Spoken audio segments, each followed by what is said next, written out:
viva! Viva! Merci, Mata. Parti au pouvoir, viva! Viva! Peuple congolais, viva! Viva! Viva! Viva! Secrétaire national! Tout bandit. Laissez Bic Rouge, viva! Viva!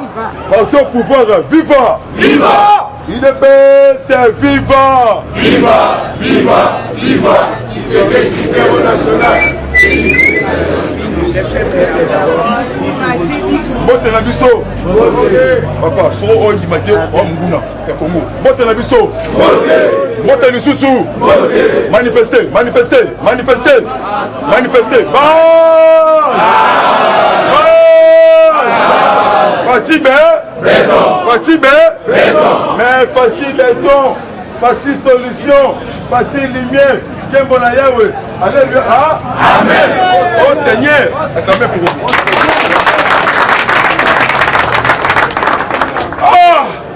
Le 24 janvier, comprenez mon émotion, Maréchal Mobutu en 1990. Bon côté, oui. Toujours idée, mais c'est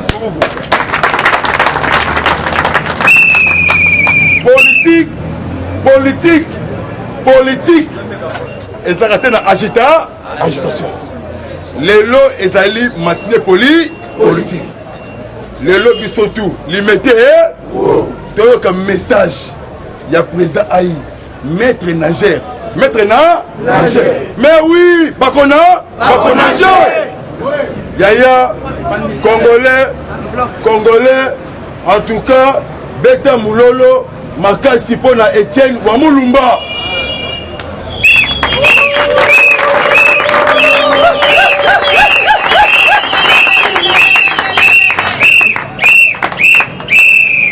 Naïvi que bon c'est l'information. Bon côté. Parce que combattant l'information. Combattant l'information. Mais non mata, je peux boire un bon c'est vivant. Mais Fati Béton, président diplomate. Président africain. Ouais, c'est le succès dans le monde. C'est Fati Béton. Président Fati, le 24 janvier, a commis garant de la nation. Yako Kanga Janine Mabou. Et ministre, il y a finance. Et ministre, il y a porté.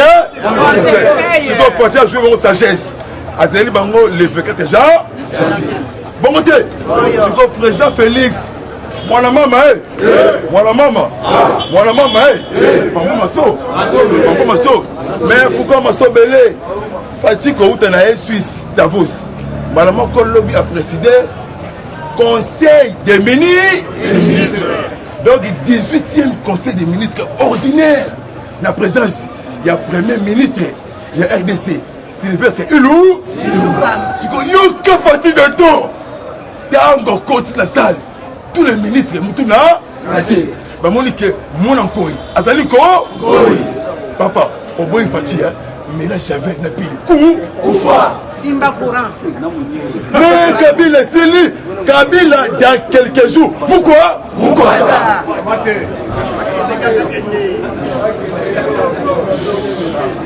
Il est père, c'est vivant.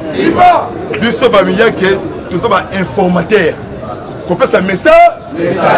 Mais pourquoi Zoya? Dans mon Fati, à ce conseil des ministres, plusieurs points. Oh, Malobeli. Premier point, problème sécuritaire. Deuxième point, problème, il y a Jani. Mabou. Sukoyo. Dans mon Fati, béton, c'est ici, il y a mis un émissaire. Il y a Angola. Fati Béton, moi, Etienne, opposant historique, Etienne, Wamoulou. C'est comme maman Naye, maman Marthe, Avandi, n'a limité, n'a 10e mairie, n'a venu. Petit. C'est comme moi, si y a Yambo, Denise, Tshisekedi, Nyakero. Wamoulou. Le peuple d'État. Yoka, secrétaire d'État à charge. réélection extérieure. Envoyé spécial. Il y a président angolais. Papa, comme on a eu, Tito Antonio. Antonio Yé. Alors, je suis venu ici. Mandaté, le président angolais. Comme on a eu, je vois au Loré. Bon, côté. En tout cas, acclamez ceci. Yoka, premier point, coopération bilatérale. Yoka, renforcement, tous les domaines. Premier domaine, Yamakas, sécuritaire, option, militaire. Bon, on a quand même savoir l'information. Déjà, on continue. Lobby Chadari. Mais pourquoi Chadari a lobby à cause déstabiliser bis RDC pays? À comme idiot. Mais idiot. Il y aura du solo. Naloba o, naloba te. Naloba o, naloba te. Il est best. Viva! Déjà Kinga 4 est comme surveillé. Nabame?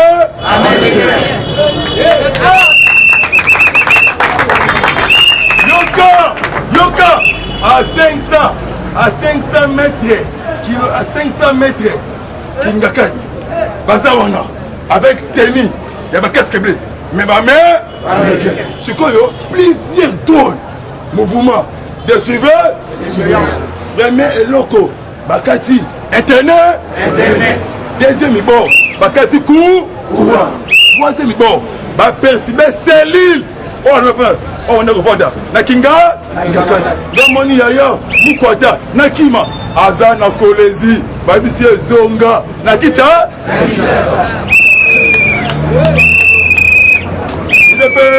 C'est vivant. Quand vous président Félix Assilisi, pour son lana Tito Antonio, c'est que le lot Azobenga Janini Mabundi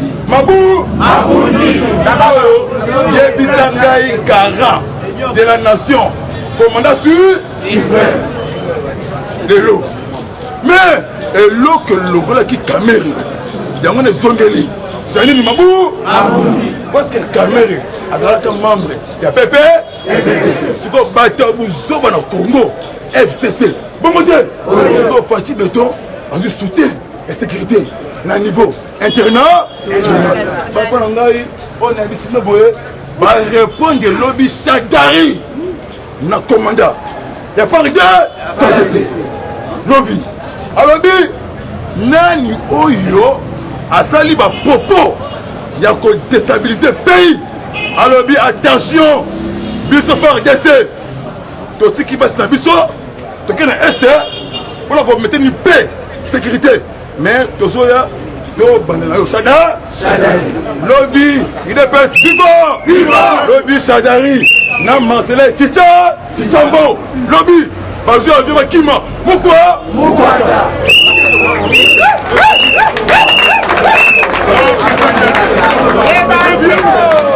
Il est best.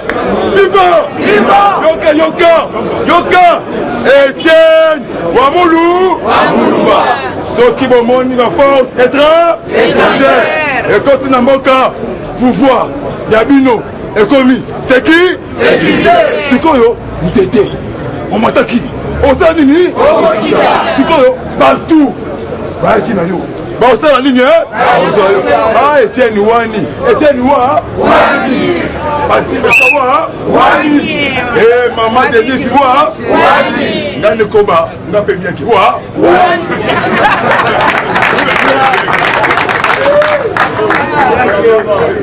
Il est pas vivant. Et le batteur Bandundu Kimbandanzila Nyokamobi Baka. Baka, il est pas vivant. Lobby phare d'essai. On a assez communiqué. Parce que commandant Nzeiko. Nzeiko. Habite dans quelques jours. De neutraliser tous les poches. Et ma force négative. Dans mon niche, le but a commis garant. Il y en a la nation. Mais comment c'est noté? Commandant suprême. Mais ça a le droit d'avoir une force étrangère. Ce que lobby, mais c'est Mike Amel. Comme on a dit. Alors, l'air a sonné. pour la biso bamé donc pousser FCC libanda YRD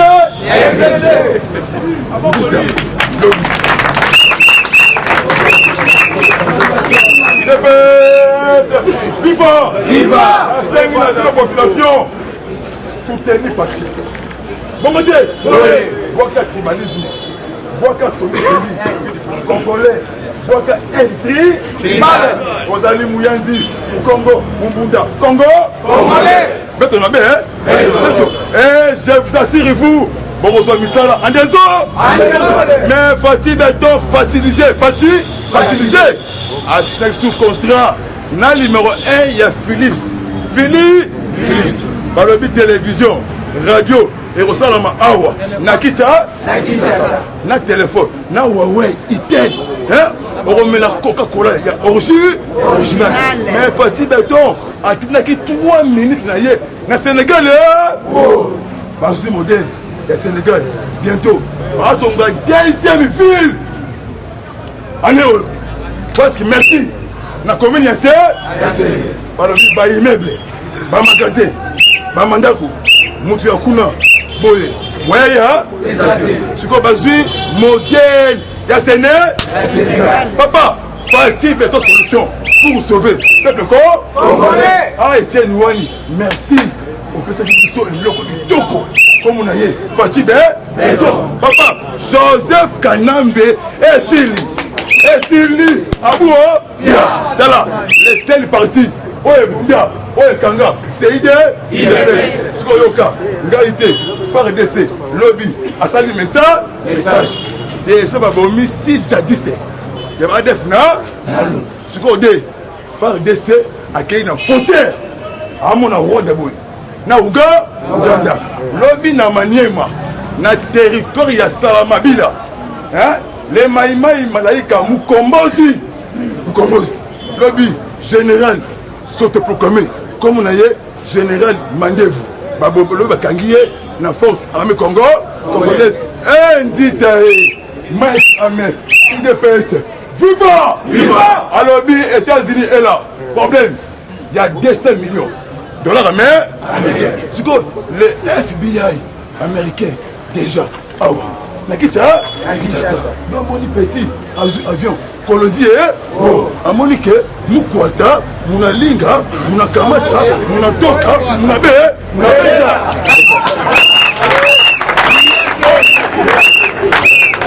mais c'est pas moi c'est vous omati singai et ça va monter vous allez la vérité nakokita osuna matamaka papa IDPS et ça partité et comme patrimoine national le monter c'est lycée langage est changé na abechone langage est changé papa bataille na boucle nzambe mwana malamu na mboka c'est Fachi Beton Fachi Bende Fachi solution Fachi lumière Fachi Essengo pona ngai pona yo pona peuple africain IDPS viva natke na trop bon Yoka monsieur Marc Amer ambassadeur Yabame alors bi Janine Mabundi azalaki aimé na niveau international mais il y a quelques jours à salut bêtise surtout pour la biso bamé abisko yo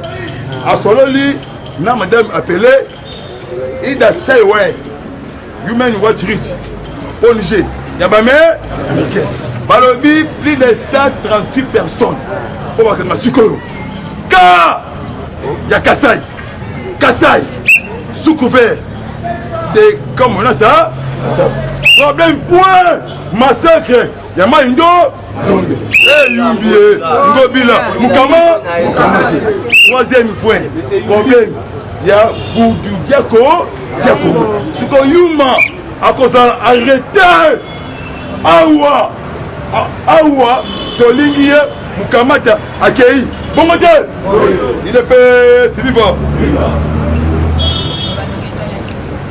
déjà tous les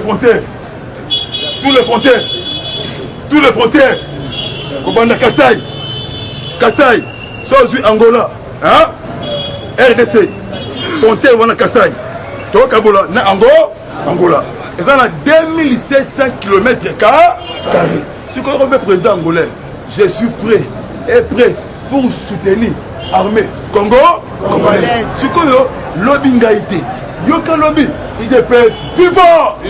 Lobby make amer. Si vous êtes renforcer aux zénith, au top, sécurité. Yamukonzembo, et neutralisation tous les forces négatives. Si vous avez famille, il y a Kanambe, Kazembere, Bazawate.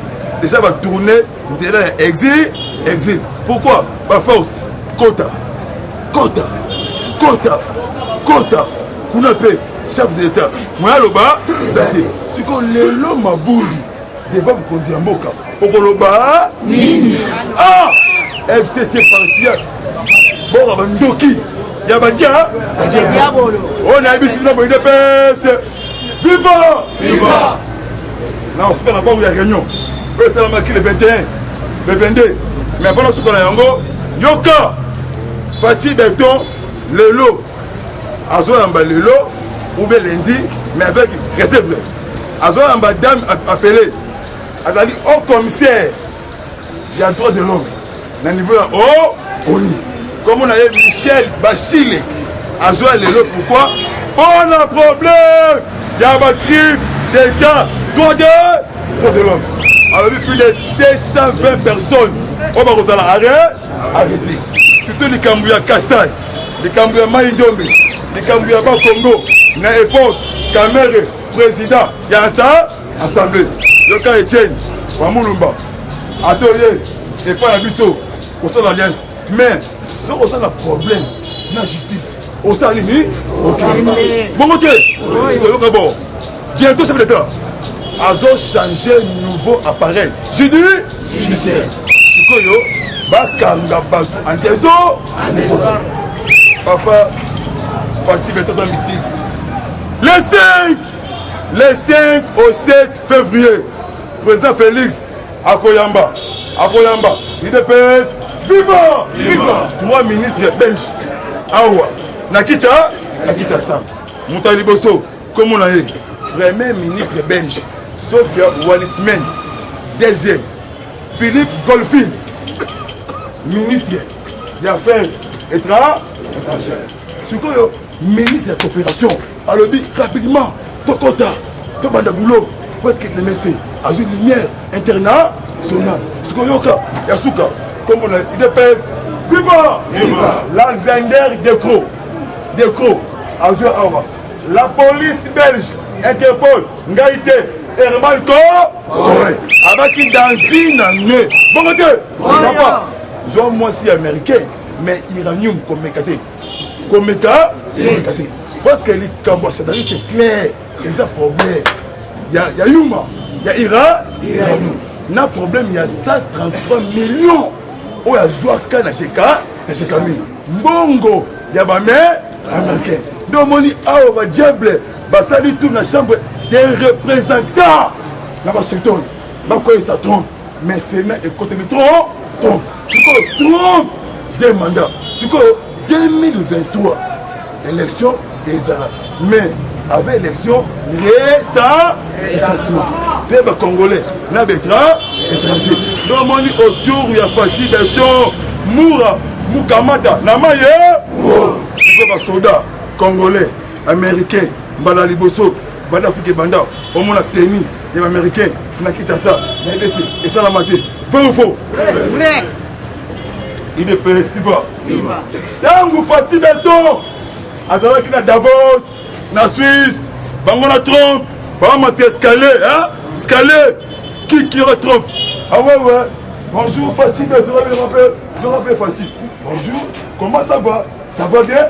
À mon équipe, quelle sagesse. Papa, forum Angwen, oui, Salamaki, la Suisse, hein? La Suisse.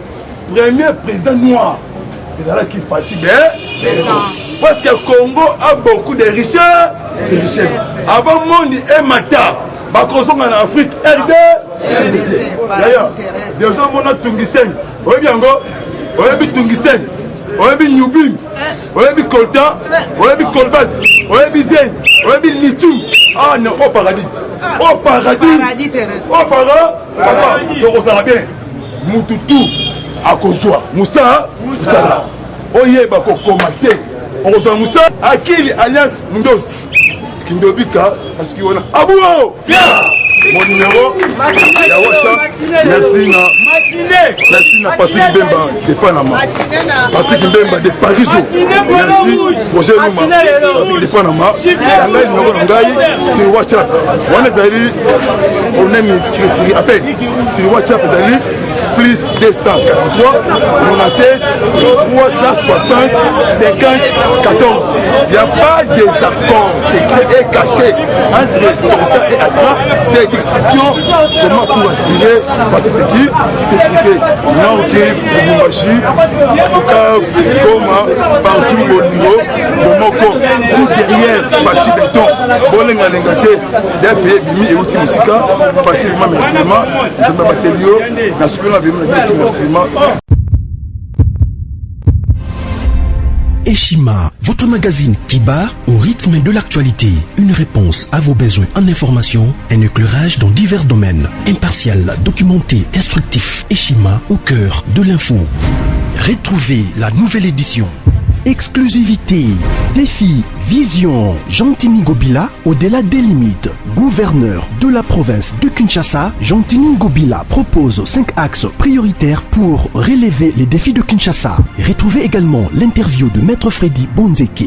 Découverte, 59 ans après l'indépendance, la recherche scientifique d'école José Mpanda, l'homme providentiel. Dossier Eshima, alternance historique en RDC, une année après, décryptage. Nation, SNEL. Après les premiers forums sur l'énergie électrique, Jean Bosco Kayombo multiplie des actions de CLA. La RDC, vers une société civile politisée. Placer la SONAS en pole position des meilleures entreprises, Lucien Boniemé et Kofo impressionnent en 9 mois. Premier partenaire du développement, le FPI a atteint ses objectifs pour 2019. Retrait des sanctions européennes, Lambert Mende, une réputation lavée. Dissolution de l'Assemblée nationale, les contours constitutionnels. Retrouvez l'intégralité du magazine Eshima dans les kiosques. Eshima Magazine, un nouveau standard d'information.